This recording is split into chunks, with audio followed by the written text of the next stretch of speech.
이 새벽에 주의 전에 나오신 여러분을 환영하고 축복합니다. 다 같이 사도신경으로 우리의 신앙을 고백하도록 하겠습니다. 전능하사 천지를 만드신 하나님 아버지를 내가 믿사오며 그 외아들 우리 주 예수 그리스도를 믿사오니 이는 성령으로 잉태하사 동정녀 마리아에게 나시고 본디오 빌라도에게 고난을 받사 십자가에 못 박혀 죽으시고 장사한 지 사흘 만에 죽은 자 가운데서 다시 살아나시며 하늘 오르사 전능하신 하나님 편에 앉아 계시다가 저로서 산자와 죽은 자를 심판하러 오시리라. 성령을 믿사오며 거룩한 공회와 성도가 서로 교통하는 것과 죄를 사하여 주시는 것과 몸이 다시 사는 것과 영원히 사는 것을 믿사옵나이다. 아멘. 찬송가 401장 주의 곁에 있을 때 찬양하도록 하겠습니다.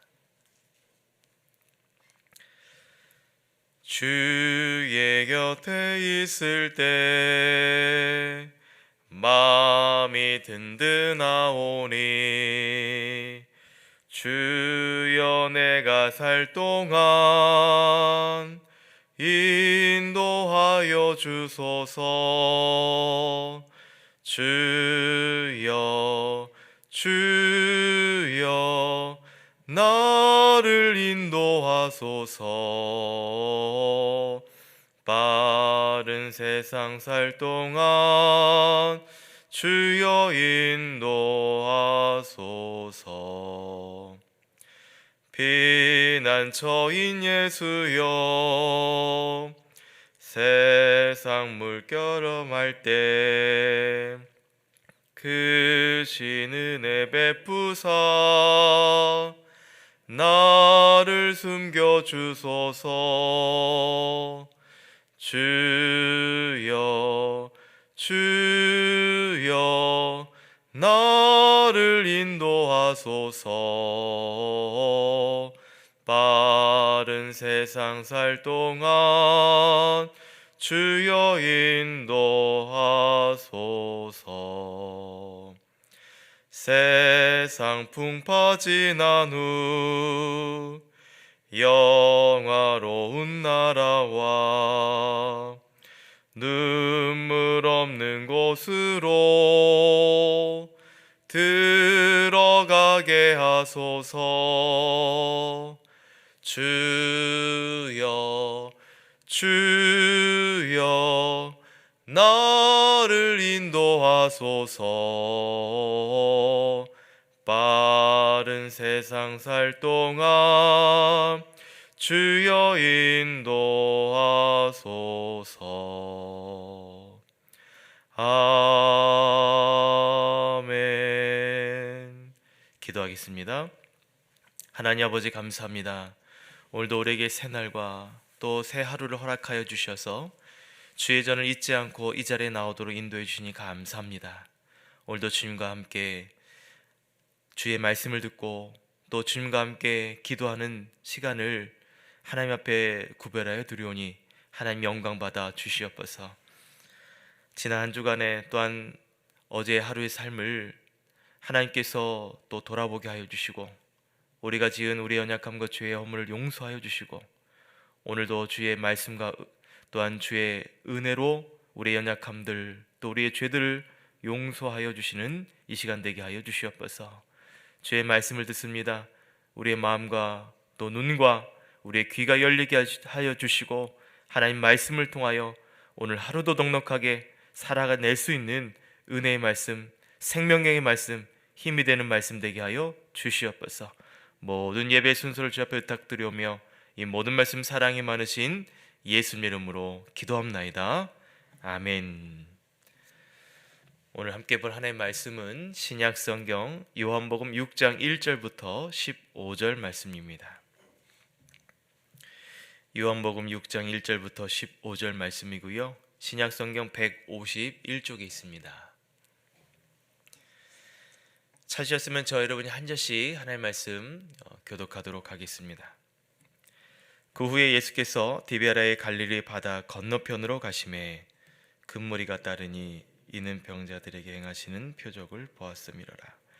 예수께서 산에 오르사 제자들과 함께 거기 앉으시니 마침 유대인의 명절인 유월절이 가까운지라. 예수께서 눈을 들어 큰 무리가 자기에게 오는 것을 보시고 빌립에게 이르시되 우리가 어디서 떡을 사서 이 사람들을 먹이겠느냐 하시니 이렇게 말씀하심은 친히 어떻게 하실지를 아시고 빌립을 시험하고자 하심이라. 빌립이 대답하되 각 사람으로 조금씩 받게 할지라도 200데나리온의 떡이 부족하리다. 제자 중 하나 곧 시몬 베드로의 형제 안드레가 예수께 여짜오되 여기 한 아이가 있어 보리떡 5개와 물고기 2마리를 가지고 있나이다. 그러나 그것이 이 많은 사람들에게 얼마나 되겠사옵나이까. 예수께서 이르시되 이 사람들로 앉게 하라 하시니 그곳에 잔디가 많은지라 사람들이 앉으니 수가 5,000명쯤 되더라. 예수께서 떡을 가져 축사하신 후에 앉아있는 자들에게 나눠주시고 물고기도 그들에게 그들의 원대로 주시니라. 그들이 배부른 후에 예수께서 제자들에게 이르시되 남은 조각을 거두고 버리는 것이 없게 하라 하시므로 이에 거두니 보리떡 5개로 먹고 남은 조각이 12바구니에 찼더라. 그 사람들이 예수께서 행하신 이 표적을 보고 말하되 이는 참으로 세상에 오실 그 선지자더라 하더라. 함께 있습니다. 그러므로 예수께서 그들이 와서 자기를 억지로 붙들어 임금으로 삼으시려는 줄을 아시고 다시 혼자 산으로 떠나 가시니라. 아멘. 디베라 갈릴리 바다 건너편으로 가신 예수님과 그리고 그 뒤를 따르는 큰 무리들이 등장합니다. 이들은 예수님께서 행하시던 표적, 그 표적을 따르는 무리들입니다. 장정만 5,000명이라고 오늘 본문에 말씀하고 있습니다. 예수님께서는 이 큰 무리들이 오는 것을 보시곤 빌립에게 물으십니다. 우리가 어디서 떡을 싸서 이 사람들에게 먹이겠느냐? 우리가 어디서 떡을 싸서 이 사람들에게 먹이겠느냐라고 말씀하십니다. 빌립은 각 사람에게 조금씩 떡을 나눠준다 생각할 때에 2,000데나리온의 떡으로도 부족합니다 라고 대답을 합니다. 당시 노동자의 하루 품삯이 1데나리온이라고 합니다. 그렇다면 200데나리온의 가치는 아마 약 2천만 원의 가치가 된다고 생각하시면 될 것 같습니다. 5,000명이 함께 먹는데 최소 2천만 원이 필요하다는 것을 빌립은 말하고 있습니다. 또 함께 있던 안드레도 대답합니다. 한 아이로부터 보리떡 5개와 물고기 2마리가 있는데 이것으로 이 많은 사람들에게 얼마나 되겠습니까? 라고 말합니다. 그러니까 두 제자의 말처럼 지금의 상황으로는 5,000명이나 되는 사람들을 먹이기에는 부족하다라는 것을 말하고 있습니다. 그런데 예수님께서는 5,000명이나 되는 사람들을 잔디에 앉으라고 말씀하십니다. 그리고 보리떡과 물고기 2마리를 가지고 축사하시고 그리고 어떻게 말씀하십니까? 오늘 11절에 보시면 이렇게 말씀하시죠. 예수께서 떡을 가져 축사하신 후에 앉아있는 자들에게 나눠주시고 라고 말하고 있습니다. 앉아있는 사람들에게 이 나눠주는 것, 이 나눠주는 일을 한 사람은 바로 제자들의 몫이었습니다. 마태복음에도 보시면 제자들에게 주심에 제자들이 무리에게 주니라고 말하고 있고요. 그리고 마가복음에도 보시면 제자들에게 주어 사람들에게 나눠주게 하시고 라고 말하고 있습니다. 오늘 저와 읽은 이 요한복음에서는 앉아있는 자들에게 나눠주시고 라고 말씀한 것이 마치 예수님이 나눠준 것처럼 보일 수 있지만 그게 아니라 제자들에게 명하신 겁니다. 여러분, 이게 어찌 된 일입니까? 예수님께서 어린아이가 가져온 떡과 물고기를 축사하시고 제자들에게 나눠주라 라고 말씀하신 부분을 여러분, 제자들 입장에서 한번 생각해 볼까요? 이게 얼마나 난처한 일인지 모릅니다. 분명 예수님께서는 우리가 어디서 떡을 사서 이 사람들에게 먹이겠느냐라고 물어보십니다. 처음에 그렇게 물어보셨어요. 그런데 물고기 5개와 물고기 2마리와 보리떡 5개로 5,000명에게 나눠주는 것이 가능하겠느냐라는 것입니다. 그것도 11절 후반절에 보시면 예수님께서 뭐라고 표현하시냐면 그들의 원대로 주라고 말씀하시죠. 정말 사실적으로 본다면 물고기 이 2마리와 보리떡 5개로 5천 명이 되는 사람들에게 나눠준다는 것은 실제적으로는 불가능한 일입니다. 빌립의 말대로 이들이 원하는 만큼 준다면 2천만 원이 아니라 아마 그 이상 4천만 원까지도 그 이상의 돈이 필요할 수도 있습니다. 그러한 돈을 원하시는 걸까? 근데 그런 것도 아닙니다. 예수님께서는 5천 명이나 따라오는 사람들을 받아주셨고 그들에게 먹을 것을 주시겠다 말씀하시곤 제자들에게 나눠주라 라는 이 말이 제자들 입장에서는 어떻게 들렸을까요? 아마 제자들 입장에서는 이런 예수님의 모습이 어쩌면 너무나도 얄밉고 야속해 보일 수도 있지 않을까.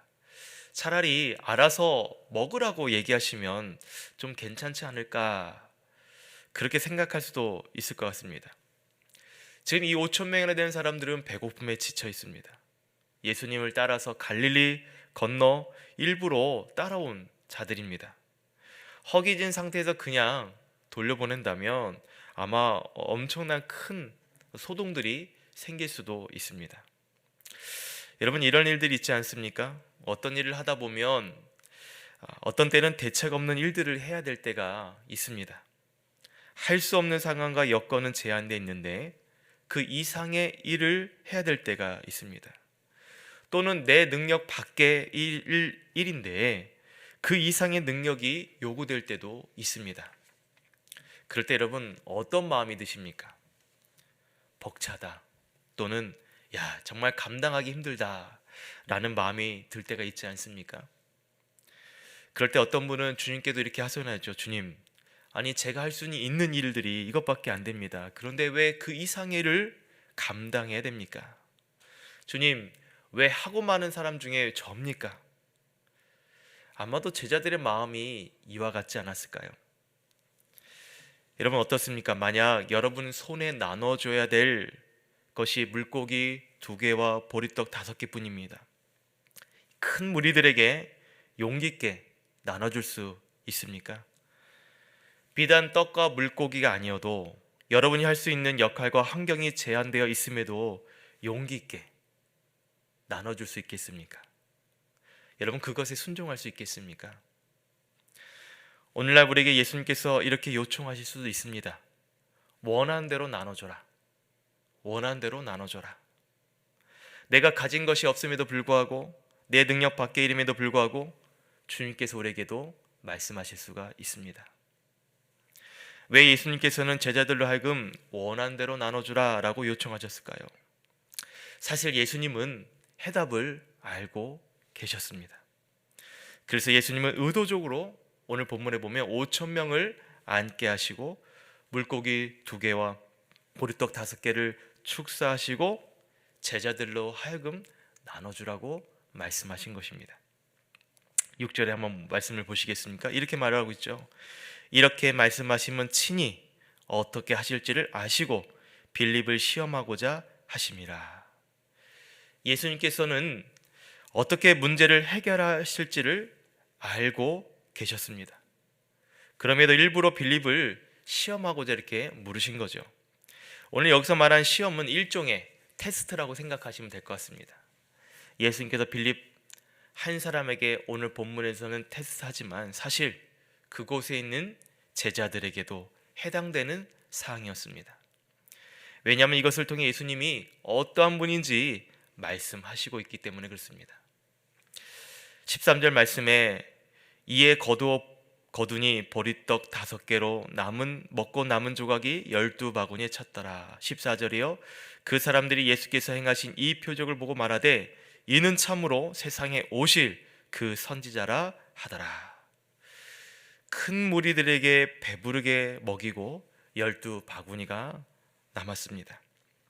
이 표적을 통해서 세상에 오실 참 선지자 되신다라는 그 고백을 듣게 됩니다. 사랑하는 성도 여러분, 예수님은 어떤 분이십니까? 친히 어떻게 하실지를 아시는 분, 문제의 해결을 가지고 계신 분이 바로 예수님 되신 줄 믿습니다. 그 예수님께서 어떻게 일하십니까? 5천 명이 원한 대로 배불리 먹이시고 12바구니나 남도록 하셨습니다. 세상 사람들로 하여금 참된 선지자 된다는 그 고백을 드러내 보이십니다. 주님께서는 저와 여러분에게도 요청하십니다. 그들이 원대로 주라. 그들이 원한 대로 줘라.